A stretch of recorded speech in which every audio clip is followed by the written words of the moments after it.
نعبد و ایاک نستعین۔ میرے پاکستانیوں، ہمیں رات کو دیر کر کے علی بلال، جس کو پیار سے ضلع شاہ کہتے تھے، ضلع شاہ، اس کی ہمیں پوسٹ مارٹم رپورٹ ملی ہے۔ میں یہ شروع کرنا چاہتا ہوں آپ سے، آپ سب کے سامنے یہ جو میں آپ سے بات چیت کر رہا ہوں، کہ جو پوسٹ مارٹم رپورٹ کے اندر جو چیزیں آئی ہیں، ڈاکٹر صاحبہ کا یہ شعبہ ہے، تو یہ پوسٹ مارٹم رپورٹ سے پہلے تو آپ کو یہ بتائیں کہ ایک کارکن، اسپیشل چائلڈ، جو کہ میرے خیال میں اس نے زندگی میں کسی کو نقصان نہیں پہنچایا، اس کی ویڈیوز چل رہی ہیں سوشل میڈیا کے اوپر، اس سے جو کیا گیا، پہلے میں یہ چاہتا ہوں کہ ڈاکٹر صاحبہ آپ کو پوسٹ مارٹم رپورٹ سے بتائیں کہ اسے ہوا کیا۔ بسم اللہ الرحمن الرحیم۔ سب سے پہلے تو میں آپ کو ضلع شاہ کے بارے میں تھوڑا سا بتاتی چلی جاؤں۔ میرے حلقے کا یہ بچہ تھا، اور 10 سال سے جس وقت سے میں اس حلقے میں گئی ہوں، وہ ہمیشہ ہمارے ساتھ خان صاحب کی تصویریں لے کے، جھنڈے لے کے، ہر وقت تو بالکل خان صاحب کا شدائی تھا۔ اور جب سے یہاں پچھلے 1.5 ماہ سے یہ باہر بیٹھا ہوتا، میری اس سے روزانہ ملاقات ہوتی۔ ایک سادہ لو انسان، اس سے کبھی کسی کو کوئی نقصان نہیں دیا، کبھی کسی کو کوئی تکلیف نہیں دی، ہمیشہ پیار سے وہ بات کرتا تھا، سب کے ساتھ وہ ملتا جلتا تھا۔ اس بچے کے اوپر اتنا ظلم اور تشدد ہوا، جب میں نے یہ پوسٹ مارٹم رپورٹ پڑھی تو میرا دل دہل گیا کہ یہ جن لوگوں نے یہ ظلم کیا، کیا ان کے گھر بال بچہ نہیں، اولاد نہیں ہے، جنہوں نے اس بچے کے اوپر اتنا ظلم کیا۔ یہ پوسٹ مارٹم رپورٹ ہے میرے پاس جو ڈیٹیل، اس میں اس کو 26 انجریز تھی، یعنی ایک انسان کو 26 انجریز، 26 تشدد کے نشانات تھے اس کے جسم کے اوپر۔ سب سے اہم جو تھا وہ تھا کہ اس کے سر کے اوپر باقاعدہ کسی بلنٹ انسٹرومنٹ، یعنی کسی ڈنڈے سے اس کو زور سے اس کے سر پہ مار کے، اس کا یہ جو ٹیمپرل بون، سائڈ کی بون ہوتی ہے، اس کا فریکچر ہو کے، اور اس کا انٹراکرینیل ہیمریج، یعنی دماغ کے اندر اس کے خون بہنا شروع ہو گیا تھا۔ اس کے ساتھ اس کے جو جسم کے اوپر انہوں نے تشدد کیا، خاص طور پہ پیٹ کے ایریا میں، تو اس کی وجہ سے اس کی تلی اور اس کا جو جگر تھا وہ بھی پھٹ گیا، اور اس کی وجہ سے انٹرنل ہیمریج شروع ہو گئی۔ اور جو چوتھی سب سے آخری جو 26ویں انجری ہے، وہ سب سے زیادہ تکلیف ہے۔ وہ بیچارہ پہلے ہی تم نے اس کو مار ڈالا، اس کے بعد اس کے سر پہ انجری کر کے اس کے جسم کے اوپر اس کی تلی بھی پھاڑ دی، اس کی وہ کیا کہتے ہیں، بلنٹ انجری کی وجہ سے اس کا لیور بھی رپچر ہو گیا، اس کے پرائیویٹ پارٹس، یعنی اس کے جو پرائیویٹ اعضاء تھے ان کے اوپر بھی تم نے تشدد کر کے ٹیسٹیکولر ڈیمیج کیا۔ مطلب اس سے زیادہ تم کسی انسان پہ کیا تشدد کر سکتے ہیں؟ میں تو یہ دیکھ کے رپورٹ میں آپ کو بتا نہیں سکتی کہ یہ ہم جیسے ڈاکٹر جو ہر وقت ان چیزوں سے، ہمارا بھی دل دہل گیا کہ یہ ایک انسان کے اوپر، اور وہ بھی ایک ایسا سادہ لو انسان، اس کے اوپر اتنا زیادہ تشدد کیا۔ مین کاز جو اس کی ڈیتھ کی تھی وہ یہ تھا کہ اس کے برین کے اندر، جو اس کے دماغ کے اندر جو ہیمریج ہو گیا، یعنی خون نکلنا شروع ہو گیا، اور جو تلی اور اس کے جگر سے جو خون نکلا، اس کی وجہ سے وہ بیچارہ بچہ جو ہے وہ اللہ کو پیارا ہو گیا۔ جی شکریہ ڈاکٹر صاحبہ۔ میں نے یہ چاہتا کہ آپ پہلے یہ سمجھ لیں، پھر سے میں یہ بتانا چاہتا ہوں، وہ اسپیشل چائلڈ تھا، وہ ایک کیوں اس سے سارے پیار کرتے تھے، اور اس کی ذرا ویڈیوز دیکھ لیں، سارے سوشل میڈیا پہ اس کی ویڈیوز چل رہی ہیں۔ اس طرح کے انسان سے یہ تشدد کرنا، میں سوچتا رہا ہوں کہ اللہ ہم کدھر پہنچ گئے ہیں، یا ہم کدھر تک گر چکے ہیں۔ کیا ایک قوم اس طرح کی چیز کی اجازت دے، اور کیا اللہ کی برکت آ سکتی ہے اس قوم پہ؟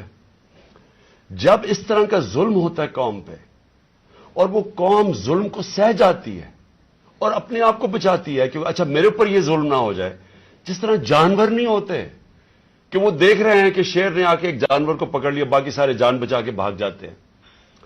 ہم بھی وہ فیصلہ کر لیں کہ جانوروں کا معاشرہ ہے یا انسانوں کا معاشرہ ہے۔ انسان کا معاشرہ انصاف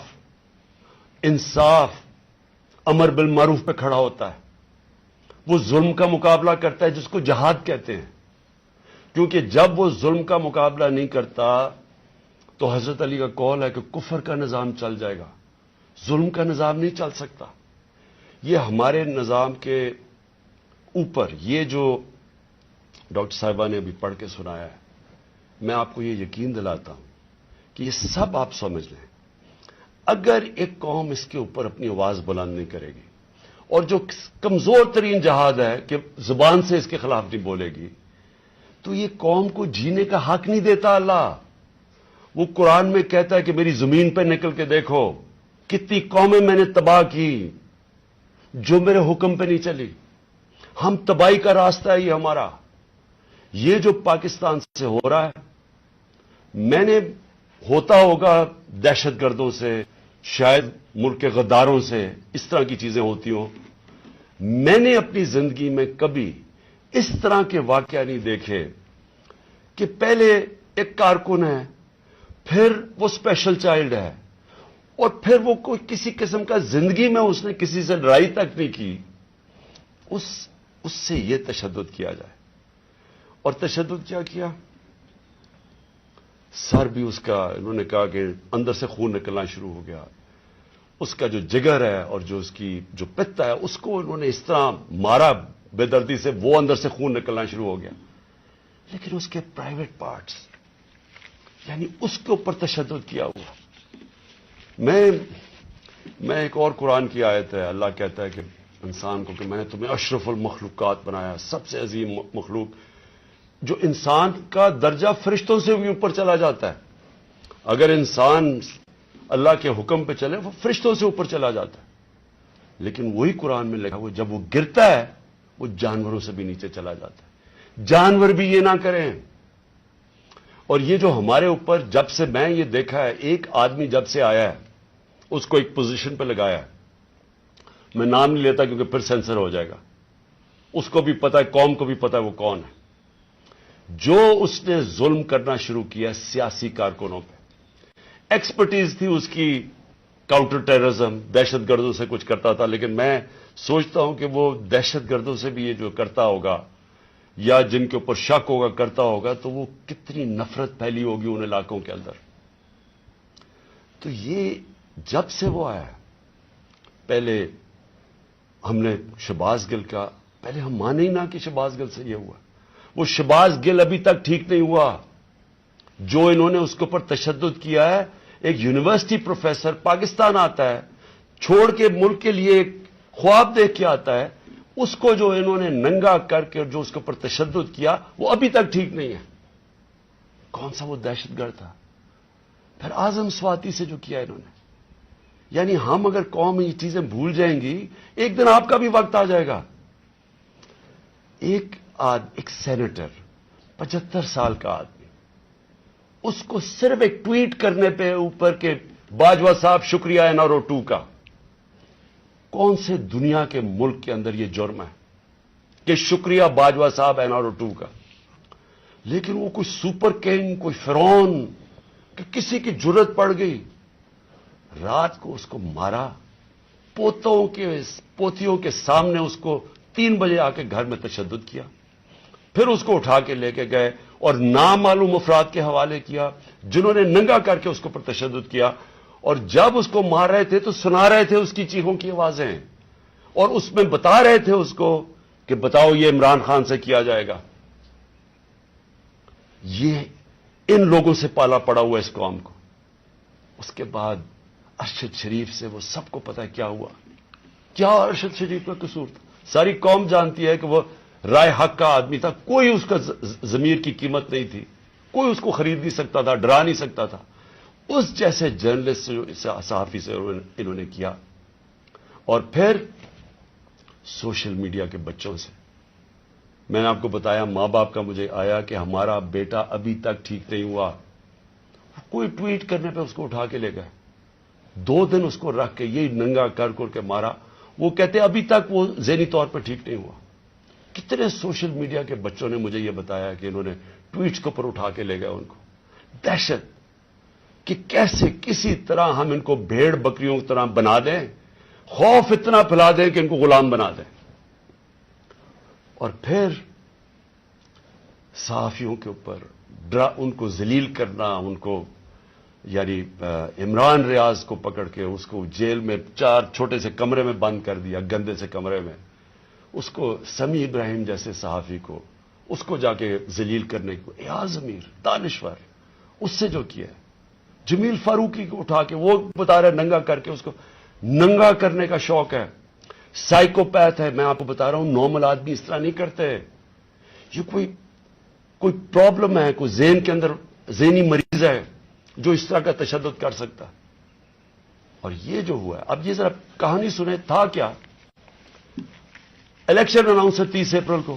میں بار بار کہہ رہا ہوں کہ جب الیکشن اناؤنس ہو گیا تو ایک پارٹی نے اپنی لانچ کرنی تھی کیمپین. آگے دن تھوڑے سے ہیں، روٹ اپروو ہوتا ہے، ڈاکٹر صاحبوں کو پتا ہے، ان کسے طے ہوتا ہے، اچھا اس روٹ پہ جانا ہے. ان کو کہتے ہیں جی تھوڑا سا آپ کو دہشت گردی کا خطرہ ہے، آپ کو دھیان رکھنا پڑے گا، تو دھیان رکھیں. حماد اظہر سے روٹ اپروو ہوتی ہے کہ یہ روٹ ہے، آپ کو فکر نہ کریں، اس روٹ پہ آپ نکل جائیں. سب کچھ طے ہو گیا. لوگوں کو بلا لیا، ریلیز آ رہی ہیں، جناب ہم نے اپنی لانچ کرنی ہے کیمپین. ایک دم صبح نہ پتا نہ کچھ ہوا، ایک دم پولیس پہنچ گئی، ناکے لگ گئے. پھر یہ نہیں انہوں نے کیا، ڈاکٹر صاحب یہ گواہ ہیں، یہ تو اپنی طرف سے آ رہے تھے ایک ریلی لے کے، آگے ناکا نہ انہوں چپ کر کے کھڑے ہیں وہاں. ان کے اوپر واٹر کینن شروع ہو گئی، پھر آگے گاڑیاں توڑنی شروع ہو گئے، ان کے اوپر چارج کر دیا، لوگوں کو مارنا پیٹنا شروع کر دیا. ساری ویڈیوز ہیں، گاڑیاں توڑ رہے ہیں آگے.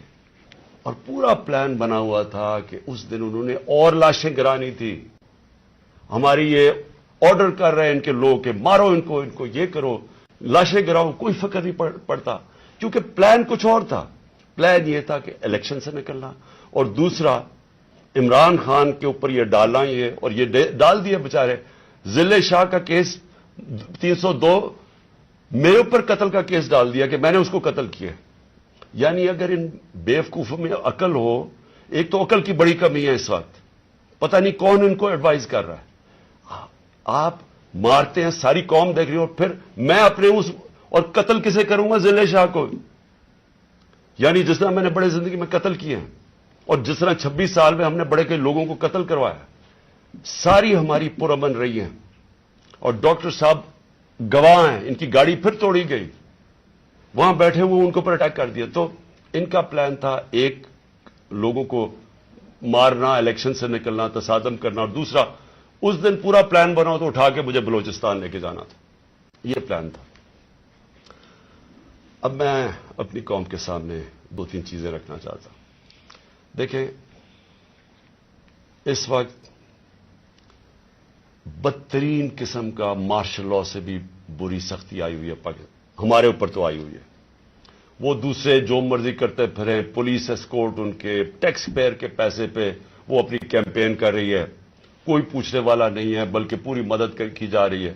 وہ اور بات ہے کہ لوگ نہیں آ رہے، لیکن ان کی پوری مدد. اور یہاں الیکشن شیڈیول کے بعد بھی کیمپین کے اوپر پابندیاں، ہمارے لوگوں کے اوپر کیسز.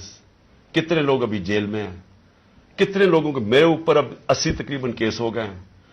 کوشش ہے کہ کسی طرح ہم کیمپین سے نکل جائیں، اور ساری کوشش یہ ہے کہ اتنا خوف پھیلا دیا جائے کہ کسی طرح ان چوروں کو پھر سے جتا دیا جائے. میرا سوال اب یہ ہے، شعیب شیخ کو پکڑ لیا کل، اس کا کیا قصور تھا؟ بول کا کیا قصور ہے؟ قصور یہ ہے کہ وہ ہمیں کوریج دیتا ہے. قصور یہ ہے کہ وہ جو کنٹرول چینلز ان کے ہاتھ میں ہیں، جن کو پیسہ بھی چل رہا ہے اور جن کو کنٹرول کیا ہوا ہے، ان میں سے بلیک آؤٹ ہو گیا.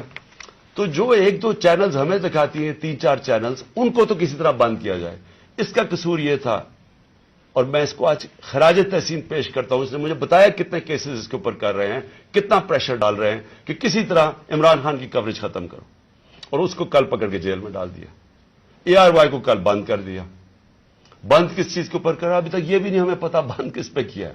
بس عمران خان کی کوریج نہیں دے رہی. پیمرا کا کل ان کو عدالت نے کہا کہ پیمرا کو کہ میرے اوپر سے بین اٹھاؤ. کل ٹیلی فون کر کے لائیو تقریر انہوں نے کرنے نہیں دی. اور یہ الیکشن کا چند مہینے، ہفتے رہ گئے ہیں. الیکشن کے مہینے میں ان کو ٹیلی فون کر کر کے میری تقریر نہیں کرنے دی. اب یہ کون اتنا طاقتور ہے کہ ہائی کورٹ کے فیصلے کے باوجود وہ حکم کرتا ہے کہ جناب عمران خان کو نہیں دکھانا, اور وہ نہیں دکھاتے؟ کون اتنا طاقتور؟ پھر ایک اور ڈرامہ ہو رہا ہے. ضلع شاہ کے باپ کو پہنچ گئے ہیں سارے, یہ پولیس پہنچ گئی اس کے گھر, پتہ نہیں اسے کیا ہو رہا ہے. زور یہ لگایا جا رہا ہے کہ کسی طرح کیس پیچھے ہٹے. جب سب کو ضلع شاہ کے والد نے بتایا کہ کل کیا ہوا ہے, آئی وٹنسز ہے, انہوں نے دیکھا اس کو اس پولیس وین کے اندر, جو پریزن وین تھی وہ دیکھا سب نے, ان آئی وٹنسز کی سٹیٹمنٹ ہے کہ ہوا کیا, گواہ بیٹھے ہیں. اس کے باوجود کوشش کی جا رہی ہے کہ جی ایکسیڈنٹ ہو گیا یا کوئی اور وجہ بتا دے اس کے مرنے کی. اوپر سے 302 کا مطلب کہ میرے اوپر ڈال دیا کیس. یہ کون کر رہا ہے؟ یہ کور اپ کون کر رہا ہے؟ کس کے پاس اتنی طاقت ہے کہ یہ کور اپ کرنے کی کوشش کر رہا ہے؟ ہم جب پولیس والوں سے اندر سے پیغام آ رہے, جی ہاں ہم نے نہیں کیا, یہ کوئی نامعلوم افراد لے گئے تھے. کور اپ میرا کس نے کیا؟ ارشد شریف کا کور اپ کون کر رہا ہے؟ میری جے آئی ٹی کو سیبوٹاج کون کر رہا ہے؟ کون اتنا طاقتور ہے کہ پولیس کو حکم دیتا ہے کہ آپ نے گواہی نہیں دینی میری جے آئی ٹی میں, اور پھر جے آئی ٹی کا ریکارڈ سارا غائب, اور پھر جے آئی ٹی کو ایک کیئر ٹیکر گورنمنٹ ختم کروا دیتی ہے, اور پھر ارشد شریف کا کور اپ کون کر رہا ہے؟ کون اس کی جے آئی ٹی آگے نہیں بڑھنے دیا جا رہا؟ اور یہی لوگ اب اس کا کور اپ کریں گے کیونکہ اس میں سے چیزیں اور نکلنی ہیں. پولیس نے کہنا ہم نے نہیں کیا, ہم نے اس کو پوری طرح کیس لڑیں گے. یہ محسن نقوی جو پلانٹ کیا ہوا, جو کس نے پلانٹ کیا اس ملک, اس پنجاب کے اوپر چیف منسٹر, اس کے اوپر ہم کیسز کریں گے, آئی جی کے اوپر کریں گے, وہ جو سی سی پی او بنایا ہوا اس پہ کریں گے. عدالت نے, سپریم کورٹ نے کہا کہ جو پرانا سی سی پی او ہے اس کو واپس ری انسٹیٹ کرو, اس کو ابھی تک ری انسٹیٹ نہیں کیا. عدالتوں کے فیصلے نہیں چل رہا ہے, عدالت کچھ کہتی ہے یا اس کے اوپر عمل نہیں کیا جاتا. کون ہے اتنا طاقتور کہ اس کے پیچھے یہ کھڑے ہو کے سارے ملک کے قانون توڑنے کے لیے تیار ہیں؟ وہ گورنر کیوں نہیں, کے پی کا کیوں نہیں گورنر ڈیٹ دے رہا الیکشن کی؟ واضح ہے سپریم کورٹ نے کہا 90 دن میں ہونا ہے, وہ کیوں نہیں دے رہا؟ کون اس کے پیچھے کھڑا ہے جو وہ ڈیٹ نہیں دیتا؟ سوال میرے سارے آخر میں پاکستانیوں کے لیے, دیکھیں ہم نے باحثیت قوم فیصلہ کرنا ہے. کیا ہم نے اس جنگل میں رہنا ہے جس کا کوئی اب مستقبل نہیں ہے اور اپنی تباہی کا راستے کی طرف جا رہا ہے؟ ملک تو ڈوب رہا ہے, معیشت تو تباہ ہو گئی ہے, سارے چور اوپر بیٹھ گئے ہیں, اپنے 1100 ارب روپے کے کیسز ختم کر دیے ہیں, پیسہ ان کا باہر پڑا ہے, 100 روپے سے زیادہ ان کے ہوتے ہوئے ڈالر مہنگا ہو گیا, روپیہ گر گیا. یہاں قوم غریب ہوتی جا رہی ہے, ان کا پیسہ باہر پڑا ہی ہے, ان کو فائدہ ہی فائدہ ہے, دولت میں اضافہ ہو رہا ہے پاکستان کے مقابلے میں. تو ہم نے یہاں پہ باحثیت قوم فیصلہ کرنا ہے. ہمارے پاس 2 راستے ہیں, ایک غلامی کا راستہ اور تباہی کا راستہ, اور ایک اپنی حقیقی آزادی کا راستہ. میں اپنی ساری قوم کو آج کہہ رہا ہوں, دیکھیں جو ضلع شاہ سے ہوا ہے, اگر آپ سب کے دل میں وہ تکلیف نہیں ہے جو آج ہم سب کو ہو رہی ہے, یہاں ڈاکٹر صاحبہ بتائے گی نہیں, وہاں عورتیں رو رہی ہیں ہماری جو ہر روز اس کو دیکھتی تھیں. اس نے 4 مہینے ہمارے ساتھ ادھر دھرنے پہ گزارے, آج سے 8-9 سال پہلے جب 2014 میں ہم نے دھرنا کیا, 4 مہینے یہ وہاں بیٹھا رہا. یہ وہ ایسا انسان تھا, اسے سب پیار کرتے تھے, اور اس کی آپ ویڈیوز دیکھ لیں کہ آپ کو پتا چلے گا کہ کیسا ایک بھلا مانس انسان, ایک جس کو کوئی دنیا کی کوئی چیز ہی نہیں تھی, ایک عشق میں کام کرنے والا آدمی. اگر اس سے یہ کر سکتے ہیں, اس کو تشدد کر کے مار سکتے ہیں, اور یہ قوم چپ کر کے تماشا دیکھ سکتی ہے, میں پھر سے آپ کو کہتا ہوں ہمارا کوئی فیوچر نہیں ہے. میں نے برطانیہ کے اندر اپنا ٹائم گزارا, کرکٹ کھیلتا تھا 15-20 سال. ادھر اس طرح کی چیز ہو, ساری قوم سڑکوں پہ ہوتی ہے, کوئی زندہ قوم ہے, وہ قوم امر بالمعروف پہ چلتی ہے, اس کو جہاد کا مطلب پتا ہے کہ جہاد ہوتا ہے ظلم کا اور ناانصافی کے سامنے قوم کھڑی ہو. وہ زندہ قومیں ہوتی ہیں. میں ساری اپنی قوم کو کہتا ہوں, یہ جو لوگ ہماری بدقسمتی ہے کہ یہ جو زرداری اور نواز شریف اور شہباز شریف جو 30 سال سے جرم پیشہ لوگ اس ملک کو لوٹ رہے ہیں اور ہر قسم کا جرم کرتے ہیں, یہ بیٹھے ہیں, اور جو 2-3 نامعلوم افراد جو اس کو جکڑ کے بیٹھے ہوئے, جن کا میں نام نہیں لیتا کیونکہ پھر کٹ جائے گا, انہوں نے یہ ملک کو ادھر لے کے جا رہے ہیں. سارے پاکستانیوں جن کا جینا مرنا ادھر ہے, ہماری طرح کے لوگوں کا, ساروں کو یہ آج سمجھ آنا چاہیے کہ یہ ہم سب کی بربادی ہے. ان کو کوئی فرق نہیں پڑے گا, کیونکہ جنہوں کے پیسے باہر پڑے ہیں, جن کے ڈالرز باہر پڑے ہوئے ہیں, ان کو کوئی فرق نہیں پڑے گا جس طرف یہ قوم جا رہی ہے. اس لیے ساری قوم کو میرا آخر میں پیغام ہے کہ یہ وقت ہے ہم سب کھڑے ہوں اس کے خلاف. میں جو انہوں نے کیا پرسوں, یعنی جو ظلم کی انتہا کی, ساری قوم کے اوپر ہے. یہ ہمارا جرم کیا تھا؟ آپ اگر کوئی جرم بھی نہ کریں, آئین اور قانون کے بیچ میں چلیں, اور پھر آپ کے اوپر ڈنڈے برسائیں, لوگوں کو ماریں, گاڑیاں توڑیں اور قتل کر دیں ایک وہ انسان, یعنی جس کو شاید اتنا تکلیف نہ ہوتی اوروں کی جتنی اس کی ذل شاہ کی تکلیف ہے. میں ساری قوم کو آج کہتا ہوں کہ آپ سب تیاری کریں. ہم نے اس حقیقی آزادی کی جہاد میں ہمیں سب کو تیار ہونا چاہیے کہ ہماری جان بھی چلی جائے, لیکن ہم نے اب پیچھے نہیں ہٹنا. پاکستان زندہ باد.